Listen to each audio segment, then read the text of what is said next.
Bismillahirrahmanirrahim. Assalamualaikum warahmatullahi wabarakatuh. Waalaikumsalam warahmatullahi Alhamdulillah wassalatu wassalamu ala Rasulillah wa ala alihi washabihi ajma'in. Alhamdulillah pada pagi yang berbahagia ini Allah memberi kita kesempatan untuk bisa mentadaburi surat Al-Baqarah di penghujung. Dan surat ini, ayat ini biasa dibaca. Kalau yang rajin tahlilan juga dibawa, ya. Sholat juga enak dibawanya. Dan tadi juga kita dengarkan tentang hadis di mana sawu suku, rapat lurus kan soft ya. Ayat 285 ini 284 ya, diawali dengan huruf lam lil milk, lam yang menunjukkan kepada kepunyaan ya. Lillahi ma fis samawati wa ma fil ardi, bagi Allah ya, milik Allah ya, punya Allah maksudnya itu. Apa yang ada di langit dan juga apa yang ada di bumi. Jadi semua yang ada bainas sama'i wal ardi ini lillah, bagi Allah, milik Allah, punya Allah. Jadi nggak ada satu makhluk pun yang boleh mengklaim bahwa ini milik saya. Ya, walaupun sertifikatnya ada hak milik, itu hanya sebagai pengakuan tentang kemilikan dalam arti sebagai syarat untuk memahami, mengetahui bahwa barang ini punya dia, punya dalam arti sebagai hak untuk menggunakan atau tidak menggunakan. Tapi hakikat seluruhnya lillahi ma fis samawati wa ma fil ardh. Nah, di sini ayat ini menunjukkan bahwa apapun yang kita dapatkan keberuntungan, apapun yang kita dapatkan dari ya, kita menguasai langit dan bumi ini, ya, hendaknya kita memahami bahwa itu adalah sebuah karunia dari Allah Subhanahu wa Ta'ala. Kalaupun suatu negara menguasai antariksa itu sebagai suatu penguasaan teknologi, sehingga dia menguasai ya kawasan di langit sana ya. Kalau sekarang ini kan ada sampai digambarkan tentang perang bintang, perang antara benua ya, perang antara negara tapi di udara gitu ya, di angkasa ya. Nah, itu menunjukkan bahwa disitulah manusia mampu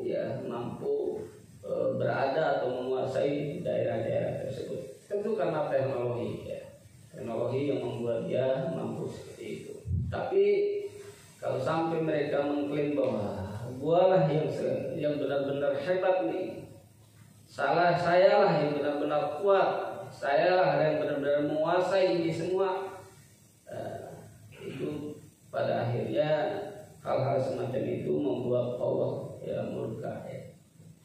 Makanya tiba-tiba ada teknologi atau gagal terbang, kemudian di udara juga kalau kita baca ya kisahnya para astronot itu, berbagai kejadian-kejadian luar biasa di luar nalar mereka, itu menunjukkan bahwa tidak sendiri mereka di sana. Tidak mutlak mereka menguasai itu semua, karena hakikatnya Allah yang punya kuasa ya. Bahkan Israel yang mengklaim dirinya memiliki teknologi ya, teknologi perang yang luar biasa, dapat dikalahkan atau dapat diimbangi hanya dengan lemparan batu ya dari mujahidin Hamas misalnya. Nah, ini kan menunjukkan bahwa kekuatan-kekuatan yang berkaitan dengan kehidupan kita dunia dan baik di udara maupun di dalam bumi itu menjadi mutlak kekuasaan Allah. Ya, jadi pada akhirnya orang-orang yang berlindung kepada Allah, dia akan merasakan bagaimana Allah memberikan sebuah gambaran ya, kekuatan baik di hati maupun di dalam. Nyata sebuah perbuatan itu menunjukkan bahwa Allah Maha Kuasa. Jadi sekali lagi ini benar-benar luar biasa menunjukkan kepada kita bahwa kawasan yang ada di langit maupun apa area yang ada di dalam bumi atau di bumi ini semua milik Allah. Wa in tubdu aw tukhfu yuhasibukum billah. Nah, ini juga ayat yang oleh para sahabat tatkala baru didengar ayat ini mereka sedih. Ya tentu sedihnya bukan karena dengar ayatnya, tapi karena mereka sangat memahami apa sih arti dari ayat ini. Jadi kalau dilihat dari makna bahasanya wa itu budu, apakah engkau menzohirkan, mengucapkan, mengungkapkan perasaan hati kita, autufu ya, atau kita menyembunyikannya, cukup dalam hati aja kita ngomel gitu, atau berkeluh kesah, atau merasa jenuh, malas beribadah misalnya. Saya mau naik haji karena buang-buang duit, kan duitnya besar itu, udah capek-capek ngumpulin, gua harus naik haji. Kemudian malas atau enggan berkurban, tahu duitnya banyak ya, tapi korban kambing aja nggak mau. Jadi ada beberapa kondisi kejiwaan atau hati yang mungkin membuat dia ragu dalam kehidupan ini. Nah ini di sini para sahabat sedih gitu. Lalu kita ini mau bersembunyi bagaimana gitu. Ya, kita omongkan maupun tidak, Allah Maha tahu. Ya. Allah akan menghisab, Allah akan menghitung. Makanya kan iri dan dengki itu kan sesuatu yang tidak wujud. Kadang ya ada orang yang jelas-jelas ngomel gitu, sialan nggak kerja nggak apa, duit banyak aja, itu kan diungkapkan, tapi di hati juga bisa gitu. Hebat kamu dia sial dia, gua mah mikul batu kerja banting tulang begini-begini aja, dia nongkrong aja duitnya banyak aja, hati berbicara gitu. Jadi diungkapkan atau tidak diungkapkan sama aja. Yuhasibukum billah. Allah akan memperhitungkan apa yang dimaksud dengan suara ungkapan ataupun perasaan. Di sini juga mengandung makna bahwa sesungguhnya Allah tuh Maha mengetahui apa yang ada di hati kita. Sesungguhnya Allah Maha mengetahui apa saja yang kita mau, apa saja yang kita rencanakan. Misalnya contoh dalam kondisi kita takut nih masuk ke suatu wilayah atau rumah yang gelap gulita, kan kita pasti loh dihantui rasa takut. Oh jangan-jangan ada setan nih, jangan-jangan ada iblis nih, jangan-jangan ada ular nih. Nah, tatkala kondisi-kondisi seperti itu, yakinlah bahwa apapun yang kita mau pada saat itu Allah mendengarkan. Misalnya contoh sederhana saja, ya kalau memang ada belisnya di tempat ini, ada di rumah ini, ya, angker ini, ya Allah yang melindungi saya. Saya berlindung kepada Allah. Allah dengar ucapan kita. Allah tahu apa yang kita ucapkan. Jadi nggak perlu istilahnya nyari gunting atau nyari sapu, megang sapu. Kan ada ibu-ibu mau keluar rumah lagi hamil harus bawa gunting kan, syarat kebiasaan atau ya semacam adat lah gitu ya. Jadi nggak perlu seperti itu sebenarnya. Ya artinya kan dalam konteks apapun jadi persoalan hidup kita, Allah Maha mengetahui. Makanya cukup kita hanya berlindung kepada Allah. Takut kepada setan, ya minimal kita mengucap a'udzubillahi minasyaitonir. Aku berlindung kepada Allah dari setan ya. Yang terkutuk ya. Yang dilaknat ya. Nah mungkin sederhana ucapan itu, tapi kalau tidak dipahami secara hati ya diucapkan lagi takut mengucap juga seperti itu. Masih takut juga, bahkan tambah takut gitu. Mengucapnya aja sudah nggak jelas karena saking takutnya. Padahal yang diucapkan itu benar-benar Allah dengar, gitu. Allah tahu gitu. Ya artinya disinilah letak di mana pada saat kita berhadapan dengan sesuatu persoalan, yakinlah bahwa Allah tahu semua itu. Bismillahi tawakkaltu 'ala Allah la haula wala quwwata illa billah. Itu luar biasa. Kalimat ini pada saat kita keluar dari rumah kita ucapkan, itu ribuan malaikat sudah menyertai ya. Kemudian kita berserah diri kepada Allah. Kita yakin bahwa Allah yang mengatur segala perjalanan kita. Sehingga ya kita juga sadar bahwa tatkala dalam perjalanan ini ya dihadapkan dengan ujian atau musibah, ya sudah bahwa kita berserah diri kepada Allah. Kemudian wa in tubdu aw tukhfu yuhasibukum bil fa yaghfiru liman yasha wa yu'adzibu man yasha wallahu 'ala kulli syai'in qadir. Ya. Jadi karena memang semua yang terbesit dalam kehidupan kita ini, baik yang kita zahirkan maupun yang kita sembunyikan, Allah Maha menghisabnya, mengetahui, membalasnya. Nah, di sini ditutup dengan ayat ini, Allah ya mengajak kepada siapa yang Dia kehendaki, juga mengampuni kepada siapa yang dikehendaki. Wallahu a'la kulli syai'in. Dan bahwasanya Allah itu atas segala sesuatu Maha Kuasa. Ya artinya di sini juga terdapat pencerahan ya. Sehingga sahabat-sahabat itu juga tadinya sedih, oh iya ada harapannya. Ya, artinya harapannya ya mungkin ya namanya menjaga hati, menjaga lidah itu kan susah ya.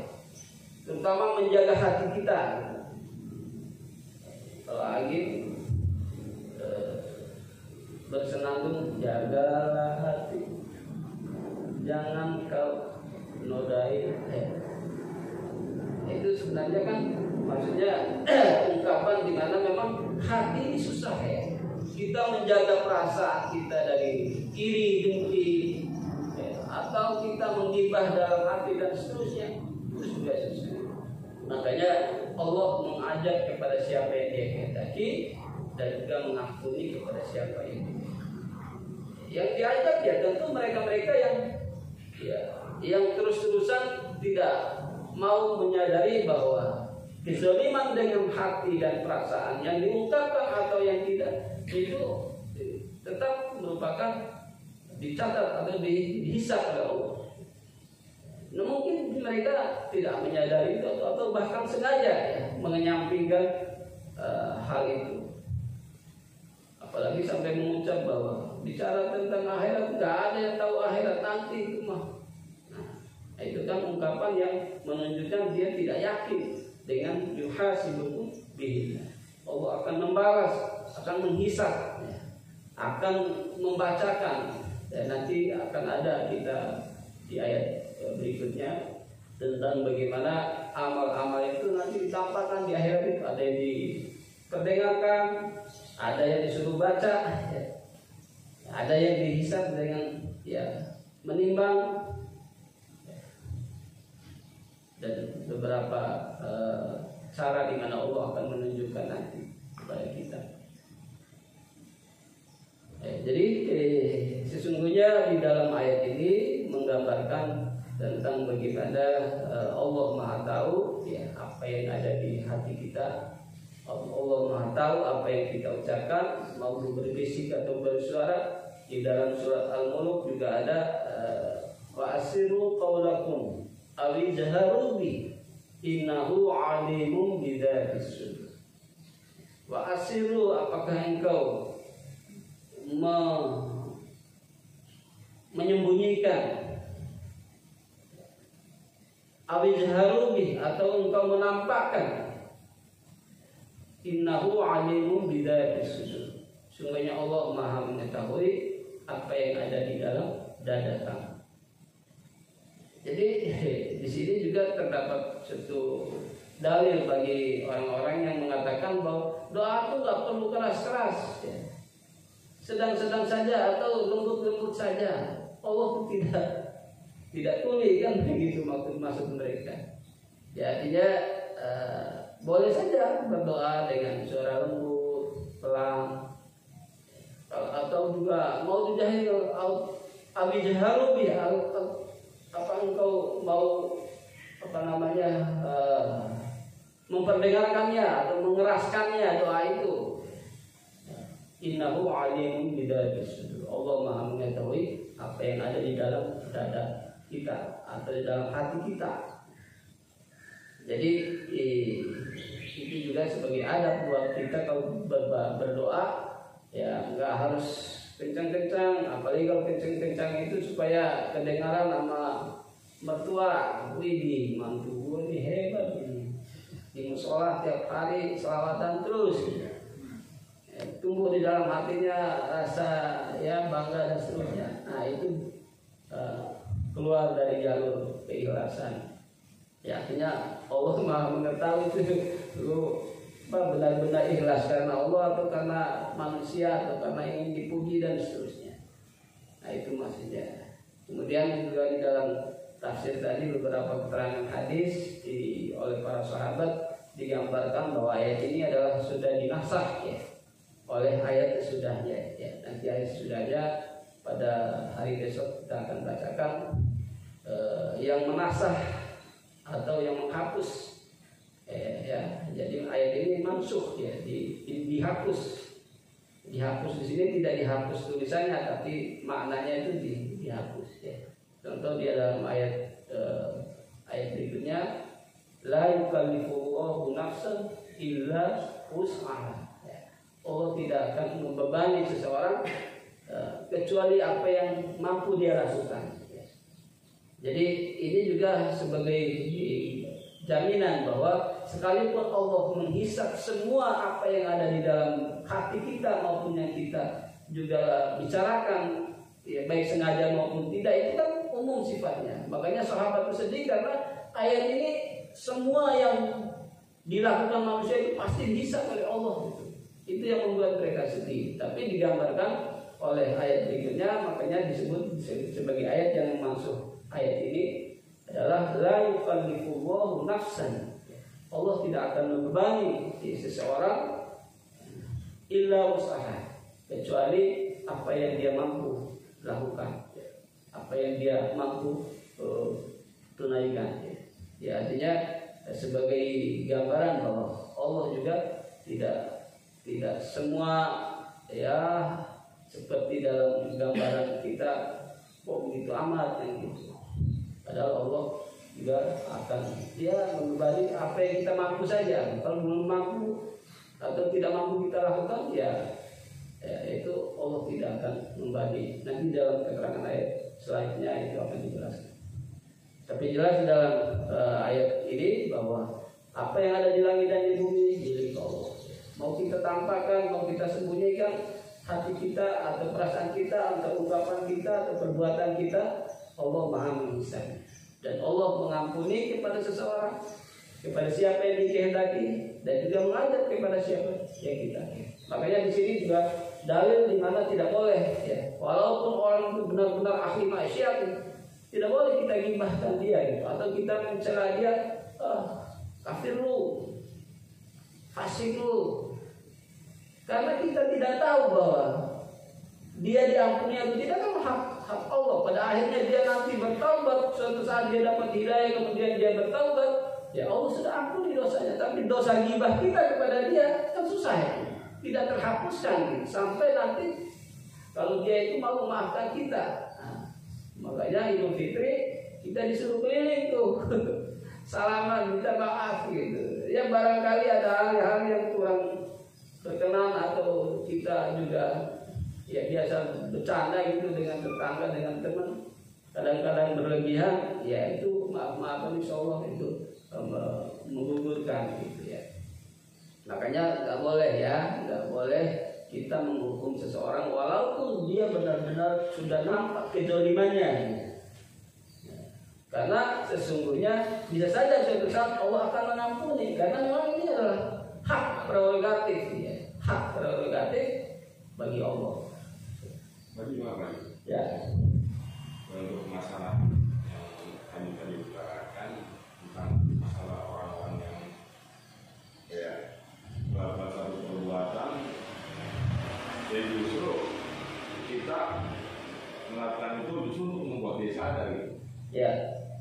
Kalau seandainya kita diamin, ya kan, dia kan semakin Ya. luar rel gitu kan. Ya. Betul. Gimana konsekuensinya? Ya. Seperti itu. Ini pertanyaan bagus ya. Artinya tetap saja namanya idza ra'akum munkaran falyughayyirhu ya. Apabila kita melihat sebuah kemungkaran, maka hendaknya kita cegah. Nah, baik dengan tangan, maksud kekuasaan, atau dengan lisan, atau minimal dengan doa. Ya artinya tetap saja pada saat kita melihat saudara kita bersalah, ya, melakukan kezaliman kepada kita atau kepada orang lain, ada cara untuk kita menasihatinya. Misalnya contoh, ya, jangan dipanggil, sini lu, salah lu, munafik lu, kan itu etika betul kita menegur dia, tapi caranya itu mungkin tidak pas, gitu ya, tidak pas, membuat akhirnya dia tambah tersungging, tambah marah, akhirnya dijawab sama dia, yang minum saya, yang beli saya, duit saya, nah lu, ya, itu mungkin karena reaksi dari cara kita menegur dia. Kecuali kalau kita polisi, kalau polisi kan beda, memang sudah tugas dia gitu, sudah tahu maling. Kalau kita mengingatkan itu salah nggak kira-kira? Ya tidak salah, justru berpahala kitanya, baik kepada kita yang melakukannya maupun bagi dia yang mau mengikuti kebaikan yang kita sarankan.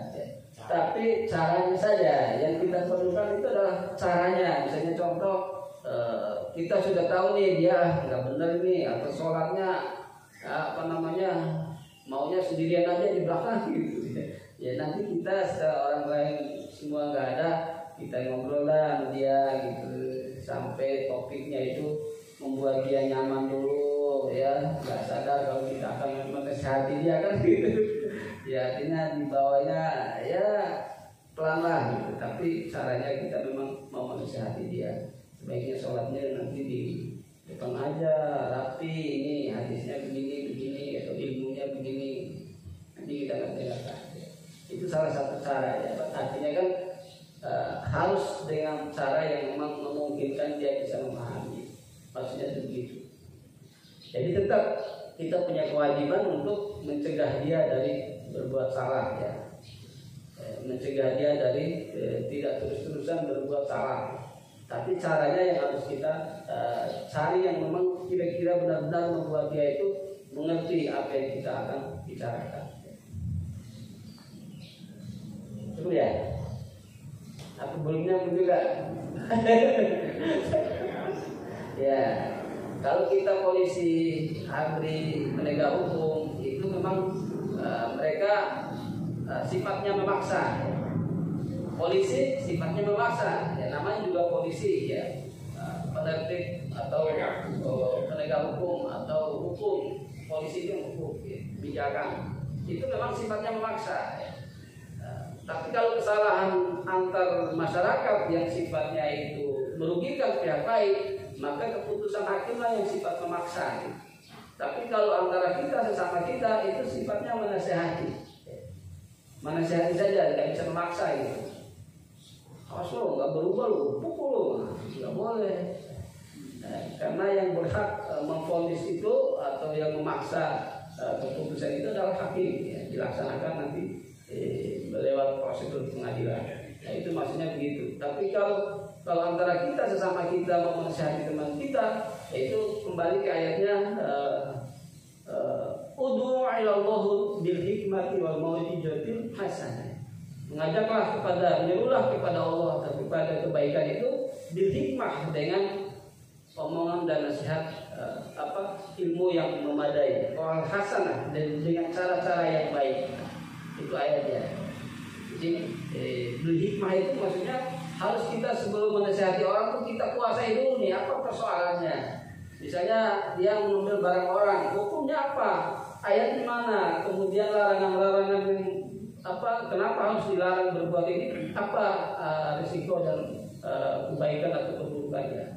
Nah, gitu maksudnya itu kuasai dulu gitu. Jangan sampai kita dipertanyakan balik, kita bingung jawabnya. Jadi nggak boleh juga kita asal menegur sementara kita sendiri belum punya ilmunya.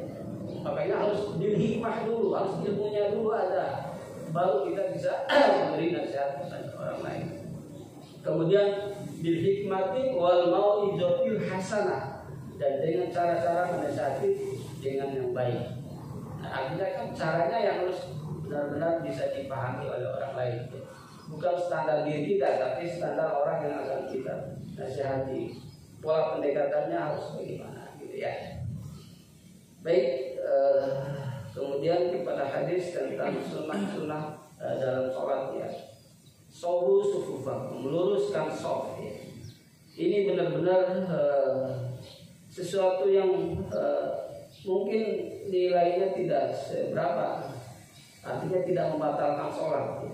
Tapi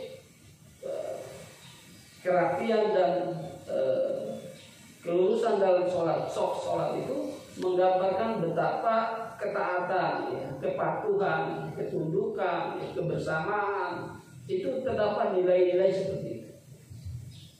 Dan jangan sampai sekarang ini kan kita bawa sejadah yang lebar-lebar, gitu. Yang rapat sejadahnya saja, gitu.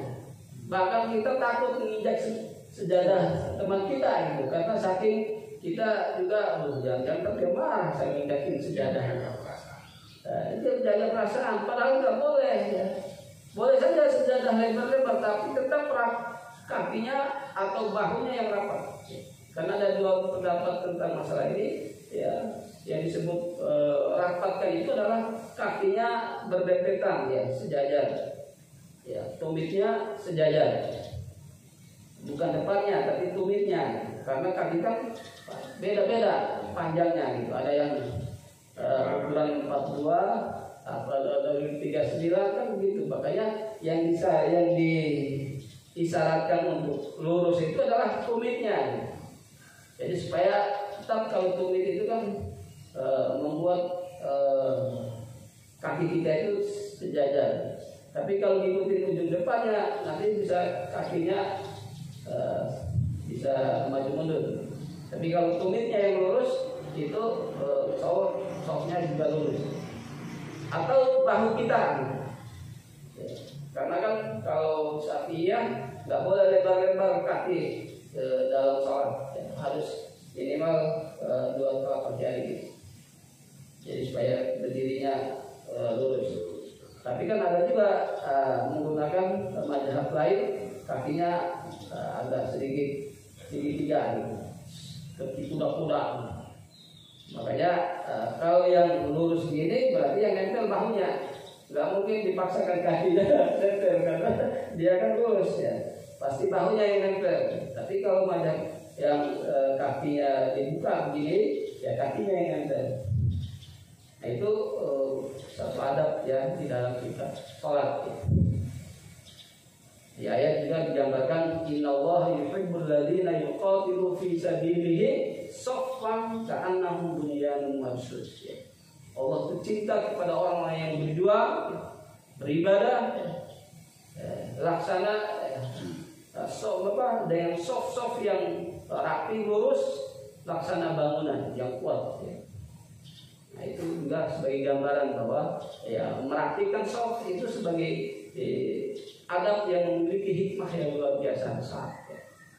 Makanya sampai digambarkan hal ini, jangan sampai Allah membalikkan wajahmu. Ya. Artinya menunjukkan kemarahan kalau kita tidak merapikan sholat kita. Ya. Tidak merapatkan sholat kita. Ingat bahwa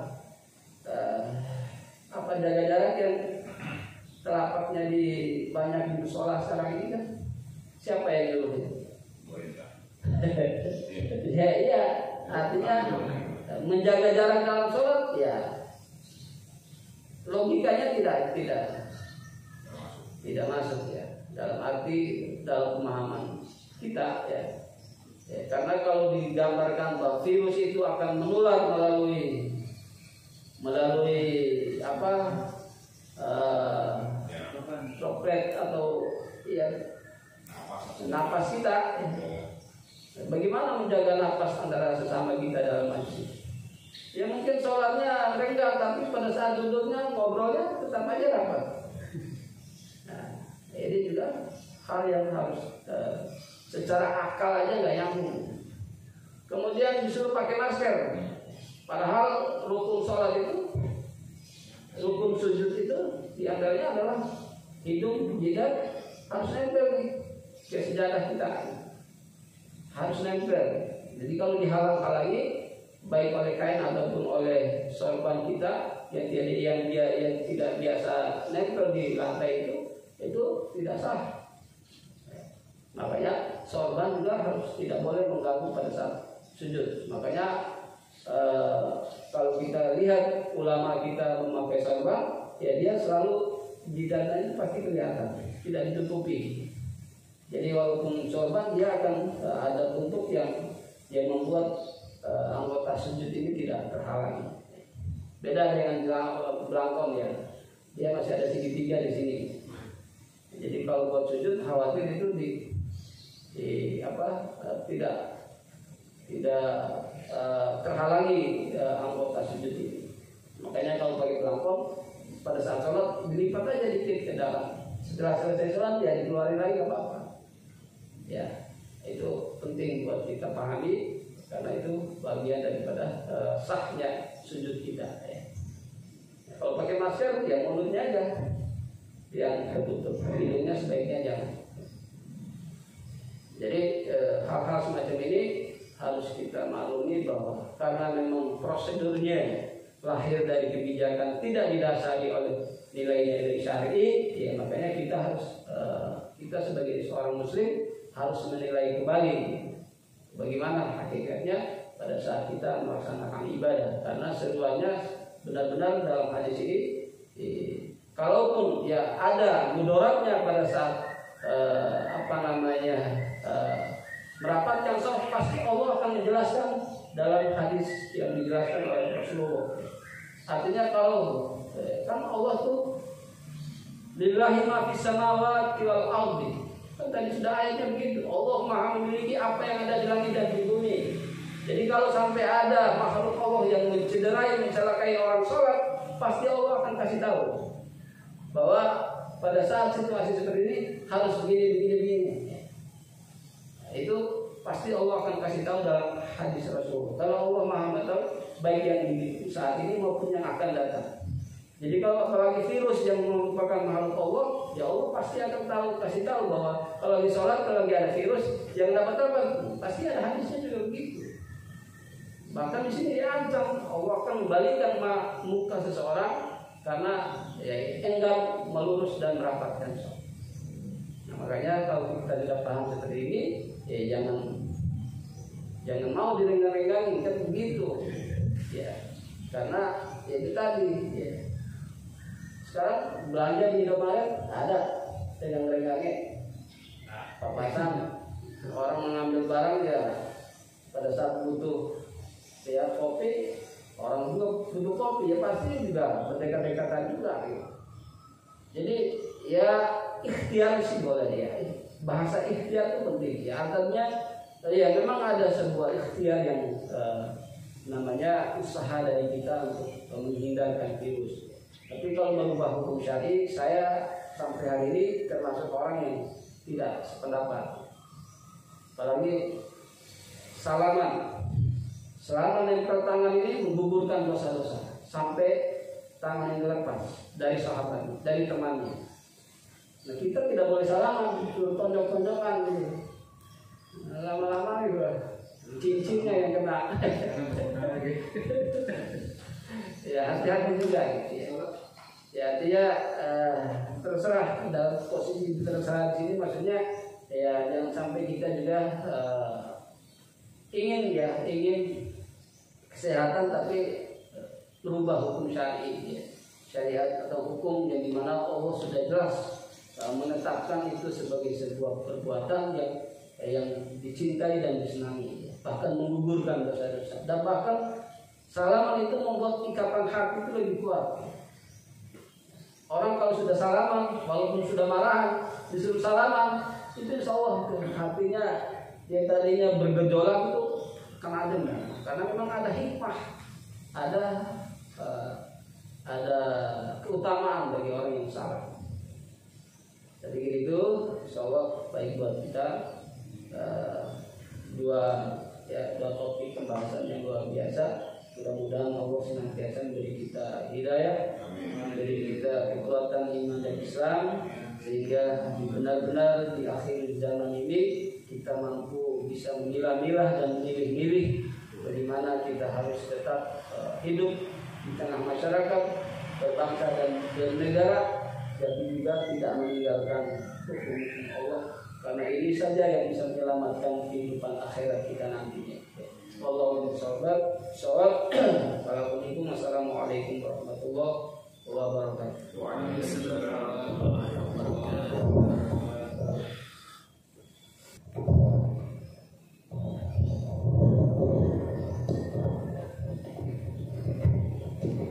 Terima kasih Pak Haji atas penjelasan yang sangat jelas dan sangat mudah dipahami. Semoga apa yang kita pelajari pada pagi ini memberikan manfaat buat kita semua dan dapat kita amalkan dalam kehidupan sehari-hari. Sebelum ditutup, marilah sama-sama kita bacakan doa kafaratul majlis. Subhanallah wa bihamdika, asyhadu an la ilaha illa anta, astaghfiruka wa atubu ilaik. Assalamualaikum warahmatullahi wabarakatuh. Waalaikumsalam warahmatullahi wabarakatuh.